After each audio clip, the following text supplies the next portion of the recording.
Welcome to another episode of Oh What a Lovely Podcast, where we delve into the intersections of the First World War and popular culture. Today we are exploring Fall of Eagles, a BBC drama series from 1974 that examines the decline of three major European empires, Russia, Germany and Austria-Hungary, through the lens of their ruling families.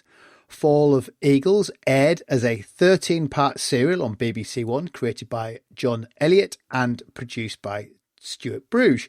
The series spans 1848 to 1918, focusing on the Romanovs, the Hohenzollerns and the Habsburgs. It portrays how personal dramas, dynastic rivalries and political missteps contributed to the downfall of these three empires during the First World War. The series is noticeable for its ensemble cast of very well-known British actors hiding behind large moustaches. Their performances bring depth to the portrayal of these historical figures, emphasising their human vulnerabilities and the complexity of their reigns. It can sometimes feel like a posh soap opera. The writing team featured talents like Jack Pulman, who wrote for Claudius, and Troy Kennedy Martin, who worked on The Sweeney and wrote the scripts for The Italian Job and Kelly's Heroes. Critics have praised Fall of Eagles for its ambitious scope and character-driven storytelling.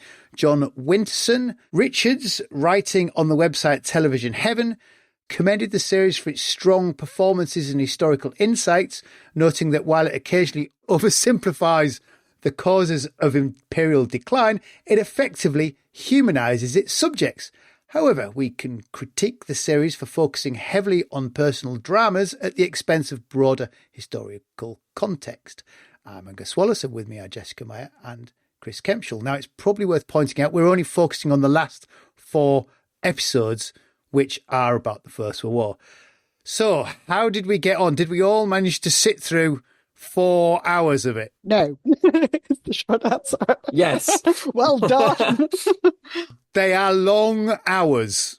Yeah. It occurred to me it's very, very slow. At the start of episode 10, which I think is the first of the First World War ones, it has perhaps a minute and a half of just Franz Joseph's valet walking through the palace and waking up and nothing happens.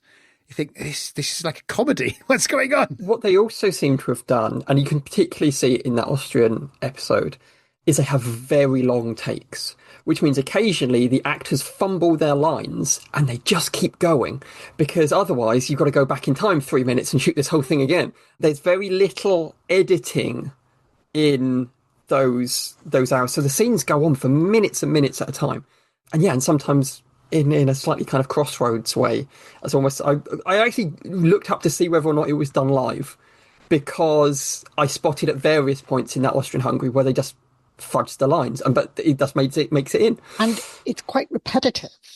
So you have you have 2 aides-de-camp who sit in the antechamber answering the phone, and you've got at least 3 scenes of them being sort of young military men with all the in high positions, and then snapping into respect for His Imperial Highness. I think to illustrate, just how distant he is from everything that's going on around him, in deep sense of entitlement among his aides-de-camp as well as himself. But you have 3 different scenes before the key scene where they take the telephone call to say that the assassination has occurred. You don't really need three versions of this. No. What ended up on the editing floor to leave room for aide-de-camp scene number 2. What's interesting, you allude to the fact that anything big happens in those 4 years is not shown. And stuff that you really think would be shown. Like, I can understand why they might not do the assassination of Franz Ferdinand in Sarajevo, because they do try and keep it kind of rooted around like the key personnel, but they don't show the Romanovs being executed. Yeah, why would you put that in a series that's about the various imperial heads under the Romanovs? We won't show them being rounded up and shot in a basement, because why would we? Well, it's clearly to do with costs, so they show no big scenes. In fact, it's interesting you point to the Tsarist family being killed, because the portrayal of Lenin by Patrick Stewart is very, very sympathetic. He arrives back to Moscow to what must be the biggest crowd of actors in any scene, because this is literally people sitting in rooms. You never get more than 3 or 4 people. And that's the end of Patrick Stewart's, that's the end of Lenin's story. He arrives to flag-waving Russians welcoming home to save Russia, but then it doesn't go on to explain about the murder of the Tsar. The Tsar just, that's the end of his story. It disappears. Yeah, they briefly mention in the final episode when the Kaiser and his wife are kind of talking candidly, because we never get to talk like this anymore. The Romanovs have been killed, and each episode begins with a little bit of historical kind of floating voice footage and the like. Michael Horden gives us kind of some sort of historical context overview. That in itself is really, really interesting, because even again with that that last Romanov episode, when they're talking about, the war's going really, really badly, and then about midway through you get this kind of, again, switches to historical footage, and they're talking about, the Russians are being beaten and it's going badly, and to illustrate that, here's some footage from the Somme. Because they've just taken it from the IWM. They do it at the beginning as well, because they keep showing those still photographs. They have a voiceover narration, and it's slightly weird coming from the previous episode where there's no sort of voiceover narration, and having not watched the final 2 episodes, I'm not entirely clear if this is just an oddity about that Romanov episode. But they have a whole thing about the mobilization of Russia and the number of people, and the dominoes falling of people declaring war, and the Germans trying to defeat both France and Russia simultaneously. And they use still images. It feels like they've suddenly switched to a documentary, that, a Great War style documentary. And then they go back to the drama. It's very odd. But it is interesting, Angus, that you say that one of the screenwriters wrote for I, Claudius, because it feels a lot like that in terms of the focus on royal families and heads of state in that sense. Although politicians sort of have, pop up, are name checked so that we know who they are. Yes, Bentham Holweg, and off we go. Well, another one of the writers, Ken Hughes, wrote and directed Chitty Chitty Bang Bang and Casino Royale. Neither of which seems to have pacing and watchability seems to have passed into this. It's very much of its time, isn't it? Yes. I mean, this is not the way you'd approach this topic all today. But I'm also wondering if anything like this would ever be put on today, like a massive multi-part series about... Yes. And here's my example, 37 Days. Well, but that's so much shorter. That's only like 3 episodes. Was it only 3? Yes, but it's odd enough, if I sort of said it, this is a series of men talking in rooms that dramatises Yuri's going to war, it's the same back of a fag packet premise. It's just that it's really fast and fantastically exciting. And I'm not sure you could say this is that. No. What you can draw a comparison on between 37 Days and this as well is how well... Partly it's a casting thing, but also, it's a makeup costume. Like, some of the leading figures look really like creepily like the character, like the actual historical figures they're portraying. Patrick Stewart is eerily like Lenin. I can't remember I'm going to need to go watch the second half of this episode so I can see Patrick Stewart as Lenin. I can't remember the guy who plays the Kaiser because he spends most of his time eating the scenery, but he looks a lot like Kaiser Wilhelm II. I think the largest problem with this is you spend a lot of the time going, I know that voice. Who on earth is that? But you just can't figure out who they are by this mass of facial hair. There's I think Tom Conti's in it somewhere as well. As there's all kinds of very, very well-known British actors. I just had to check. I was wondering whether it was some sort of equivalent of Great Britain's Great War, which was essentially a rewriting of Adrian Gregory's The Last Great War, so that Jeremy Paxman could present it. And I was wondering if this was some sort of variation on that using Paul Kennedy's Rise and Fall of the Great Powers. But it's not, because Rise and Fall of the Big Powers is nearly a decade late, is over a decade later. but the obsession with the not even the politicians, which is what you get in 37 Days. It's with the ruling classes, with the royal families. It's a very odd take on the history. Yeah, it's also interestingly detached from the war. It's like the war occasionally appears. But only men in uniforms in small numbers. This is clearly a cost thing. We don't do much war. It's expensive to film. But, the war, the series ends with the Kaiser's abdication and then him going to live in Holland. It doesn't mention the end of the war.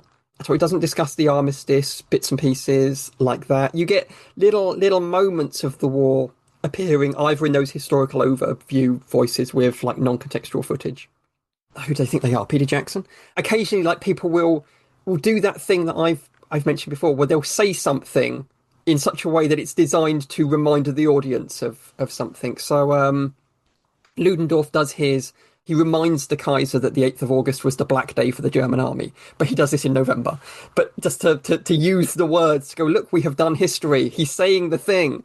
And the war occasionally appears in moments like that. But I'd almost struggle to say that this is about the First World War, because I don't think it is. Well, in theory, it's not. We are just focusing on the fall of empires, but you're right. The end of the First War isn't so much referenced as how the Kaiser's forced to abdicate and leaves Germany in turmoil, and it almost sets itself up for a sequel, looking at destabilized Europe at the end of the First World War, new ideologies rising, upheaval. There's a moment where Ludendorff appears to get force choked by Darth Vader off set, and collapses. But he collapses just at the moment where he's about to say who he blames for Germany losing the war. So he's clearly, it's hinting in there that he's about to go, I blame the Jews, as a foreshadowing of him becoming a hardened Nazi. It completely and utterly finishes setting itself up for the stab in the back theory.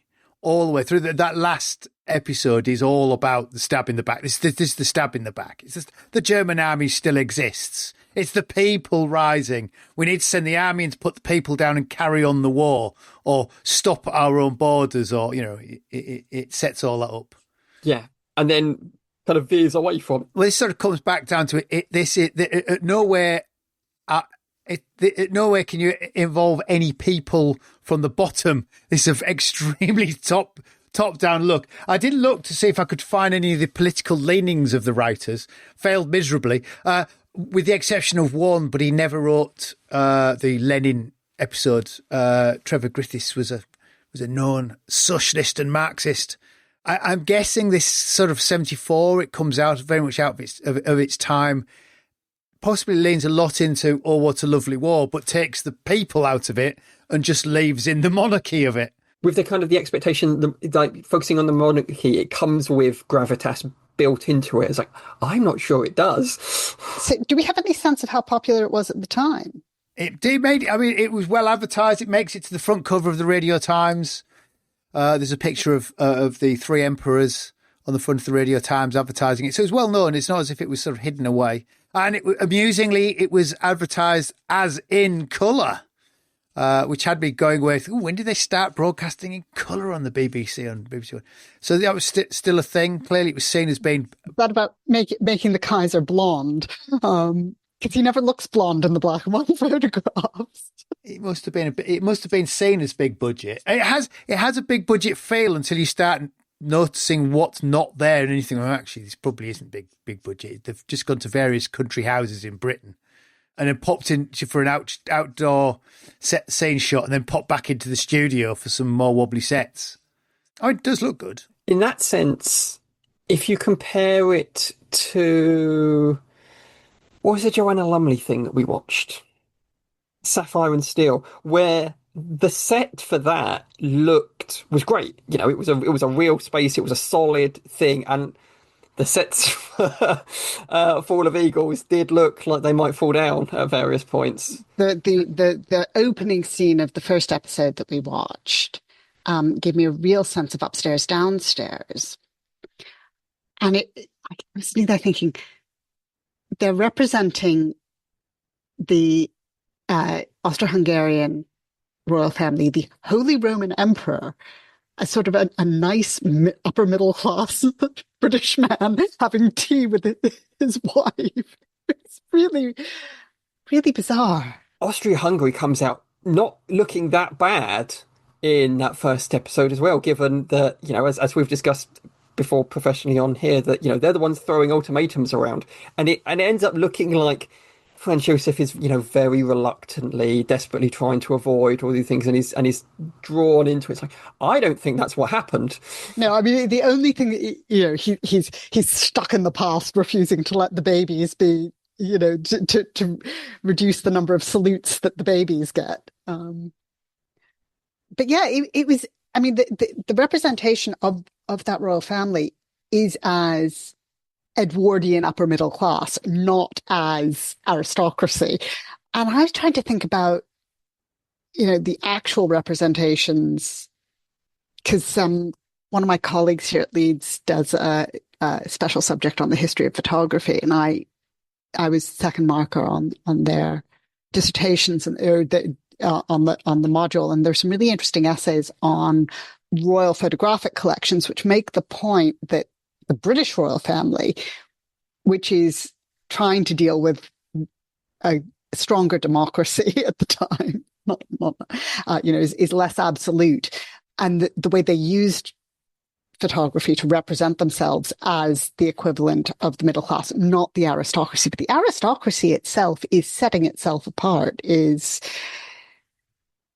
representing itself as something fundamentally different from nice domestic middle class entrepreneurial Britain. So it was a very odd representation. It was also odd that they never went back to Austria-Hungary. That's the last time that we see them, because there is a storyline in there about the complete summation of Austria-Hungary and the state to Germany in the alliance as the war continues, and that the I guess you say the Holy Roman Emperor becomes increasingly marginalised and then dies midway through. And you thought, oh, maybe they'll stop backing it. No, done with Austria. It's partly a fault with the structure, though, because each episode tends to be completely about one empire, which then means that the next episode will have skipped forward. You might miss 2 years of the war, and then they get to Germany in 1917. You think, what happened to 1914-15? Oh no, we covered that. So it's slightly odd that it makes it inflexible, being able to add any nuance of what else is happening around that particular country at the time, with interacting with these allies or enemies. Does the Ottoman Empire get any sort of mention? Like in the very briefest of passing mentions. Because there's an oddity when they're doing the whole fall of the dominoes thing about why do they hate the British so much? And I'm not sure if that's because we've missed something in the previous episodes. In the Austro-Hungarian episode, they explain the antipathy between Russia and Austro-Hungary over the Slavic peoples. And you get a sense of the Russian-French alliance. But the Entente Cordiale never gets a mention, but both Austria-Hungary and Germany hate the British, and you're going, why? What's going on? Britain rarely gets a mention, short of, I think this sort of references to their link through the British aristocracy, through Britain's largely ignored. I might be wrong, but possibly the biggest mention of Britain is as the Kaiser abdicates, he asks for a cup of English tea. And that's it. It's like not there at all. It was very peculiar. There's a very brief reference to the dreadnought race, and at one point that when Franz Ferdinand and Wilhelm are having one of their conversations, not the one with the rabbit shoot, the one with the drinking.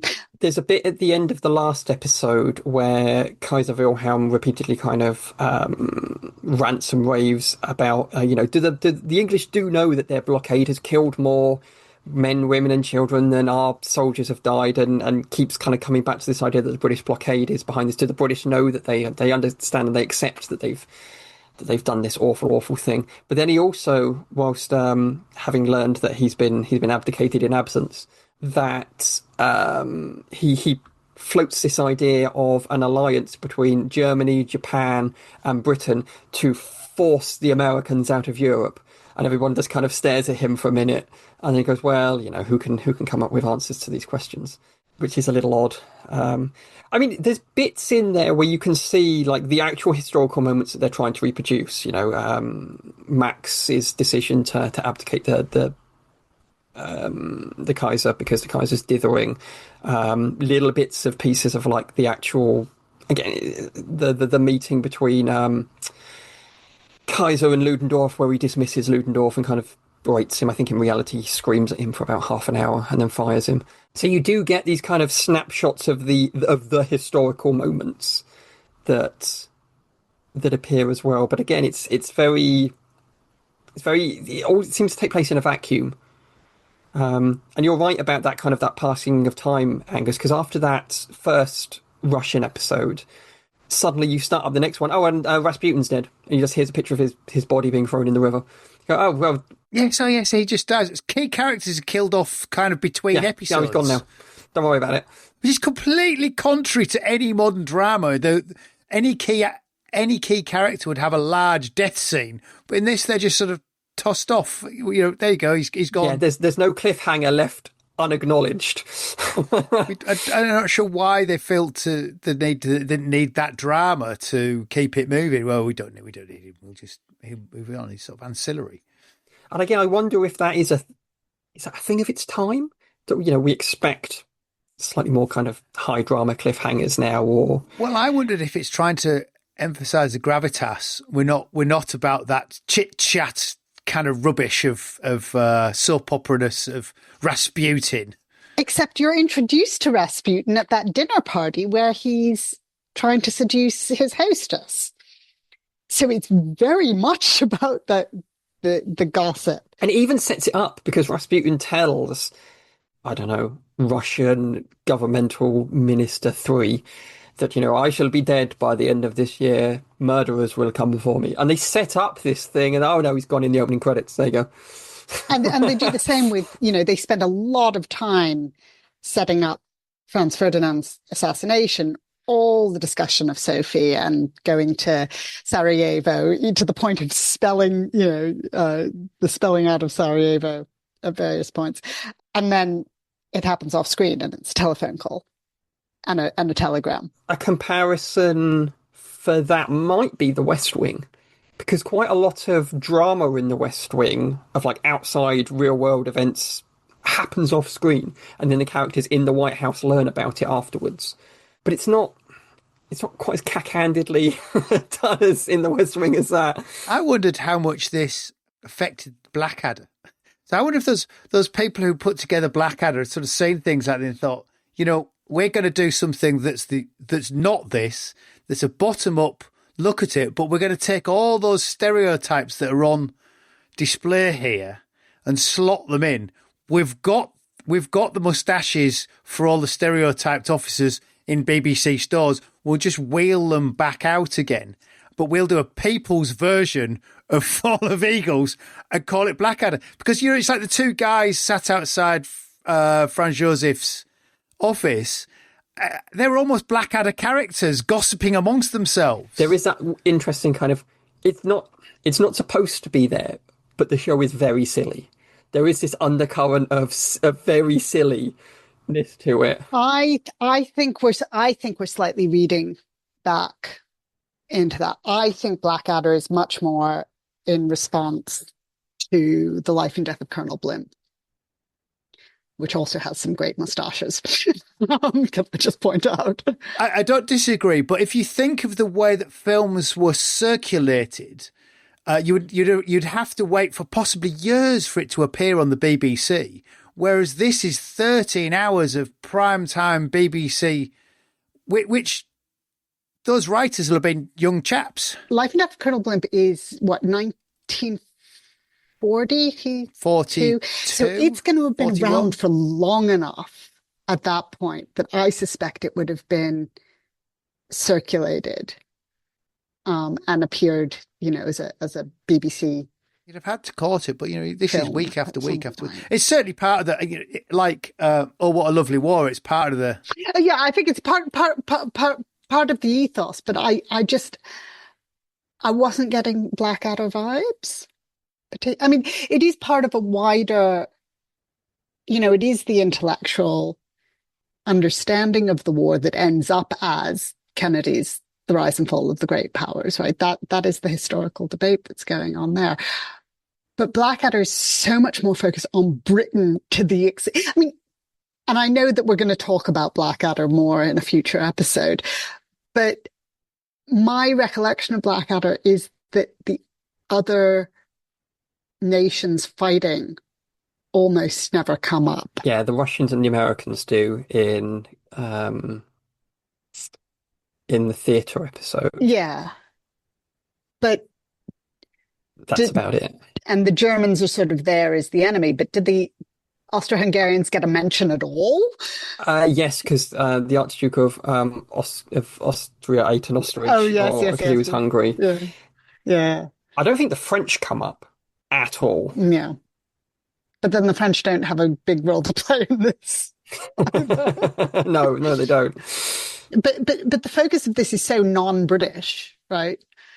Whereas Blackadder is so very British. I think it's in response to, and as I say, I'm sure we'll talk about this more in a future episode, that it's much more in response to an interpretation of Britain and the war, which sees Britain as the center of the First World War and goes out. Whereas this, I think, what it does, it is unusual. It says, actually, Britain has very little to do with the outbreak of the First World War or the concerns.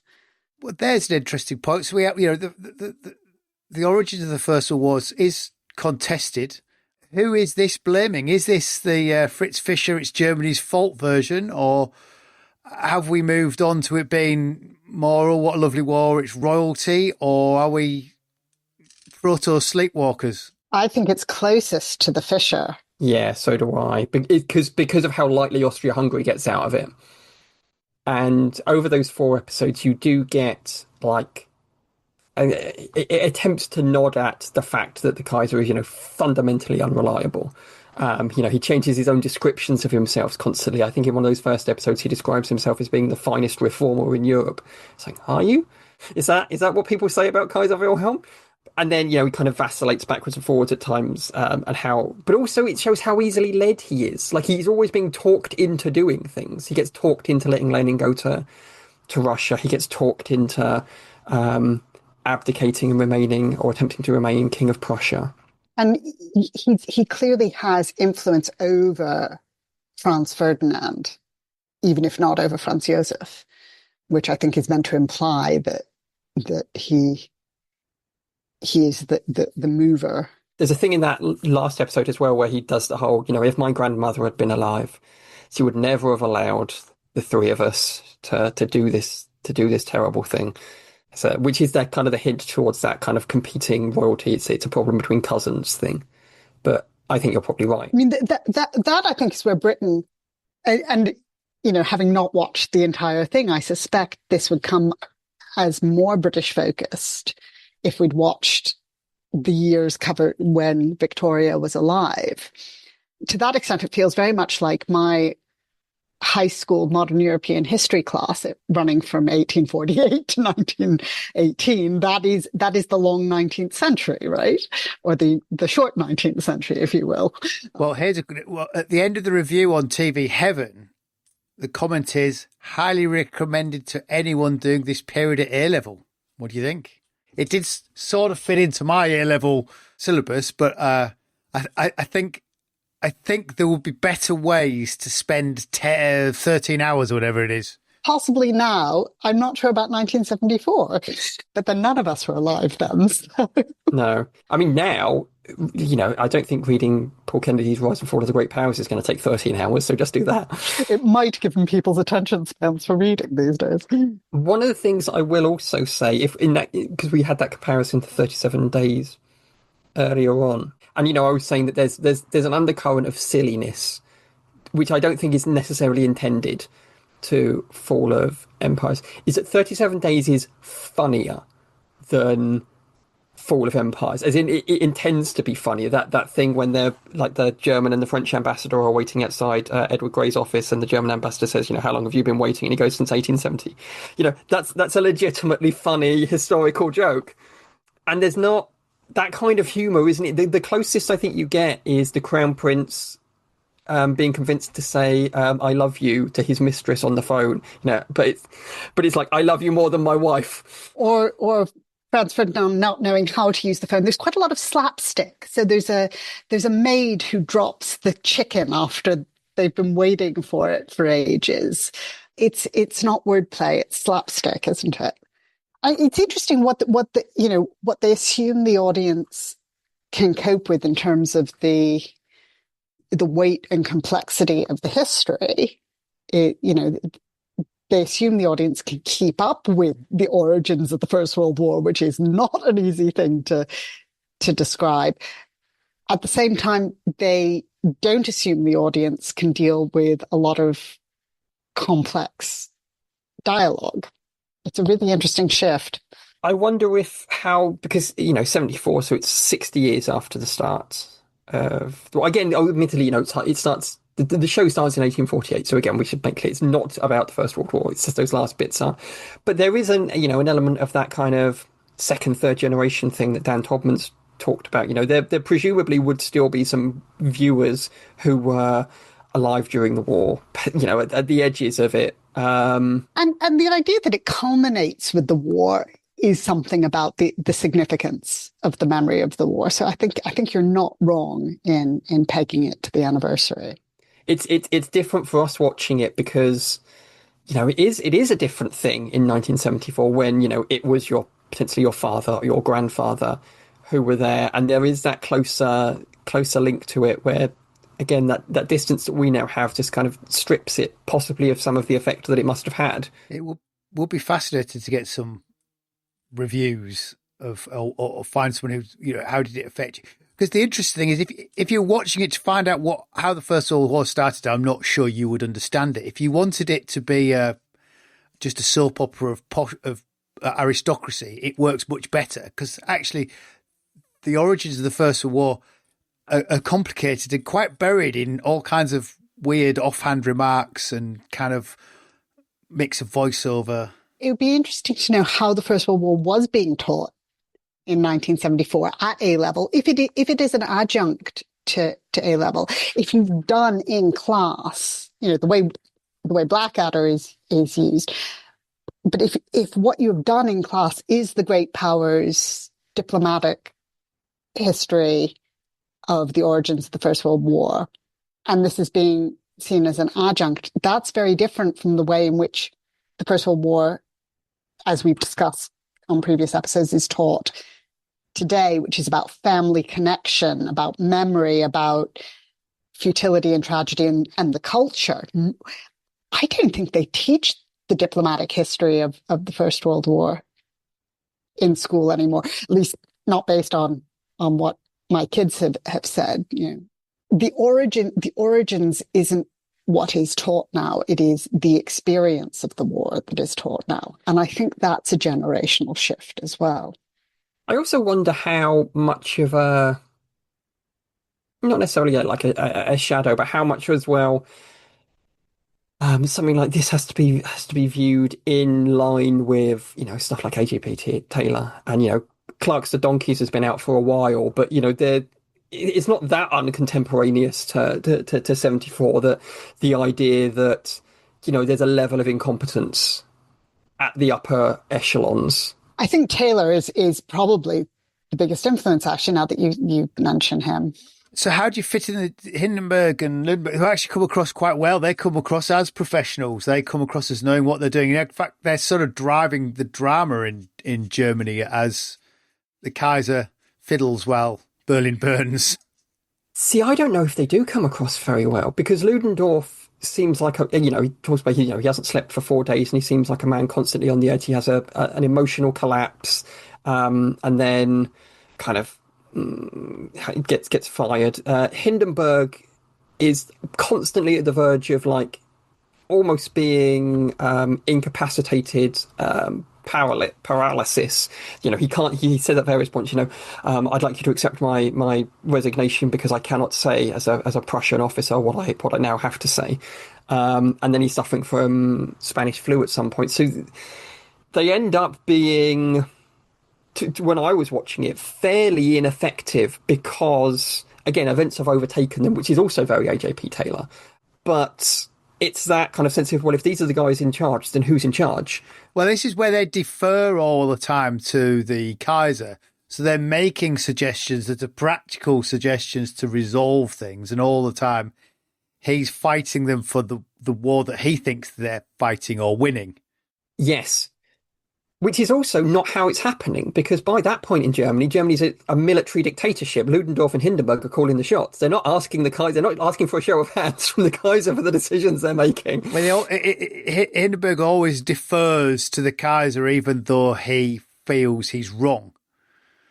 It's very much up to a point, Lord Copper. Yeah, which is not actually how it's, the Kaiser is massively marginalised by that point, which is interesting when you think about it. And again, that there is something AJP Taylor going on in the middle of this.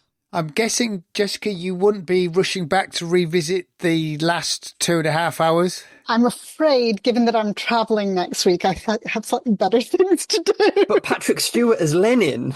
I might watch the last half hour so that I can catch Patrick Stewart as Lenin. Well, he comes across as extremely middle class, doesn't he? Yeah. And he appears, the first time you meet him, he's just boating on a lake. Until they get to Russia and then they're all... What amused me is they take the train through Germany into Russia, and to show their working classedness, they're all drinking beer on the train. Now I'm also wondering, because I don't actually know how Lenin found out that the revolution had begun in Russia. Is it that he was boating? Is that actually what he was doing and that's why they put it in? But given the extent to which they are averse to going outside of any building, it seemed like such an odd one to spend their money on. I didn't quite catch on to the being averse to going outside of any building, because there's the scene on the beach. They put them on a beach and they put them outside some folly the scene with Charles, who eventually becomes Emperor Karl, and his wife, which was just so stilted and ridiculous. And the maid dropping but the other thing about it, of course, is there are no women, or there are very few women. There's the Tsarina, and then they're all consorts, right? And that's it. Yeah, they're not particularly effective. The Tsarina comes across... Is it the Tsarina comes across very badly, or is it the wife of the Kaiser? Or is it both? Very, very badly in Fall of Empires. I missed the wife of the Kaiser, but the Tsarina comes off very badly in the bits that I did. Yes, that's right. It's the wife holding back any form of democracy in face of her husband. Yes, and utterly enthralled to Rasputin, and completely dismissive of her daughters in favor of her son, and meddling. She's, and that it's her fault. It somehow becomes her fault that Russia backs the Slavs. It was Margot Asquith in 37 Days, who's fantastic, isn't it? Yeah. Everything about 37 Days is all fantastic. As I say, if it's hard to sell people, it's generally about men sitting in a room talking about going to war. You go, God, that's really boring. But it's massively suspenseful. It's thoroughly exciting. It's just so well put together. This misses the mark by a country mile. You could have probably taken all 4 episodes, intercut them into an hour of probably quite good pacey TV, which would have got the message across. All the elements are sort of there in 4 hours. They're just dragged out and hard to follow because they follow only one empire at a time. But you could have intercut and smashed them all together and had a pretty pacey, pretty good, because the acting is fantastic. The actors are brilliant British character actors. They're really good. The staging doesn't, it's pretty good. The editorial decisions are very odd. The massive gaps are sort of filled with Michael Hordern, but you could probably get around that with some slightly better editing to get you there, or even a bit of an on-screen. We're now in this date. It's a pleasure to listen to Michael Hordern. He's got such a wonderful voice. I think that's probably us. Yeah, we have. Our Eagles have fallen. I'm not sure. I'm not really recommending our audience to rush out and watch it, but I do think it's quite interesting. It's a really nice example of how cultural representations of the war follow the historiographic trends. Yeah, I think if you watch it as an example of considerations about the war in the early 1970s, I think you get more out of it than watching it firstly as a drama piece, because it's not that dramatic, but also as anything else. And maybe if you're a Patrick Stewart completist, you need to watch it for Lenin. Just skip to the bit he's in. Don't sit there waiting for. It'll be the longest. It'll be hour and a half, hour or whatever it is, trying to get to him. He's good though. He's good. His little part's good. It's well written, as I say. Yeah, there's nothing bad going on with the actors really. They commit, I think, is probably the best way of saying it. Although I can't remember who plays the Kaiser, but he does like to chew the scenery, yes. doesn't he?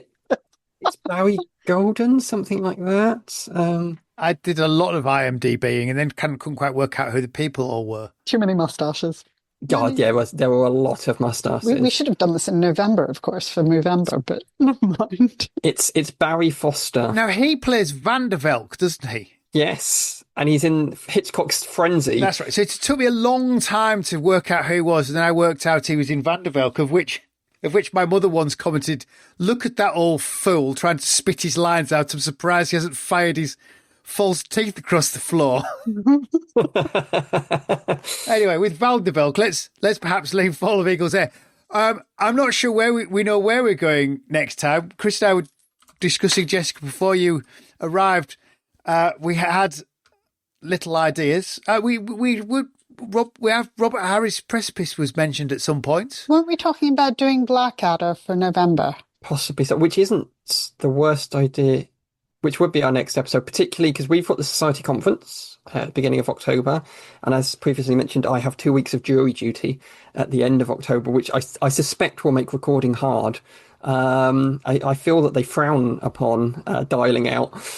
But you could probably sit quite happily and watch Blackadder on your phone in half-hour episodes. Whilst in the waiting room. And we need to look at Parade's End, perhaps, the 2014 remake. I'm just not sure I have time to read Precipice. Yeah, no, I don't think I have. Coming up with the other things I'm committed to doing.